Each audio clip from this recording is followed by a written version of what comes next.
Programang ito ay rated SPG. Striktong patnubay at gabay ng magulang ang kailangan. Maaaring may masiselang tema, lengguwahe, karahasan, sexual, horror o droga na hindi angkop sa mga bata.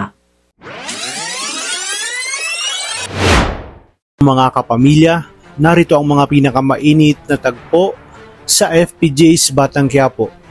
Kung kailan nasa mansyon na si Marites, ay saka naman mawawala ang ating bida na si Tanggol, na di kalaunan ay malalaman nilang nakidnap ng pamilya Benito. Galit na nga na nagsumbong si David kay Rigor sa nangyaring engkwentro at pagkakatakas ni Marites. Nagliliyab naman sa galit si Rigor nang malaman na nakatakas si Marites kasama nga itong si Ramon. Hindi makapaniwala si Rigor na hinayaan lang nitong si David na makatakas ang kanyang ina. Habang nasa sasakyan ay hindi mapanatag si Marites dahil nag-aalala siya sa kung anong pwedeng gawin ni Rigor. Tiyak umanong mas malaking gulo ito. Ngunit pinakalma naman siya ni Ramon na huwag mag-alala dahil hanggat kasama siya nito ay handa niya itong protektahan laban sa demonyong si Rigor. Nagdag pa nito na siya na ang bahala at dadalhin niya ito sa mansyon at sigurado siyang ligtas doon si Marites. Sa kabilang banda, hinarap na nga ni Chairman si David tungkol sa nangyaring engkwentro. Aniya, katulad lang ito ng kanyang kapatid na si Tanggol na siyang pasimula ng gulo sa kanilang lugar. Talagang ang pamilya ni Rigor ay hindi nawawala sa listahan na nagpapasimula ng gulo sa kanilang barangay. Kaya naman dito inutusan ni Chairman ang kanyang mga tanod na pusasan si David at dalhin sa presinto. Wala nang nagawa si David kundi sumama, habang si Fatima naman ay matagumpay na nalusutan ang kapulisan na humahabol sa kanila.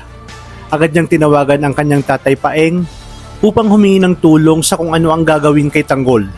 Iminungkahi ni Paeng na dalhin nila ito sa kanilang bahay at palabasin na syota ni Fatima na naparami lang ng inom. Maya-maya pa ay nagkamalay na si Tanggol at agad na inatake si Nognog, kaya't agad na rumisponde itong si Paeng kasama si Fatima.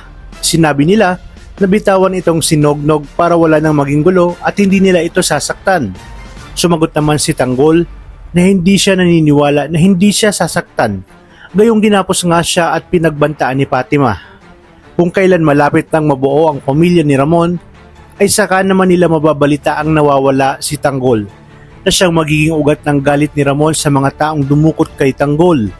Gayunpaman, magiging mabait pa rin si Tanggol sa pamilya Benito, lalo na kung maintindihan nito kung ano ang tunay na pinagdadaan ng pamilya Benito at ang mga isinakripisyo ni Fatima. Kaya naman siya mismo ang pipigil kay Ramon na huwag sasaktan si Paeng at hayaan na lamang ito.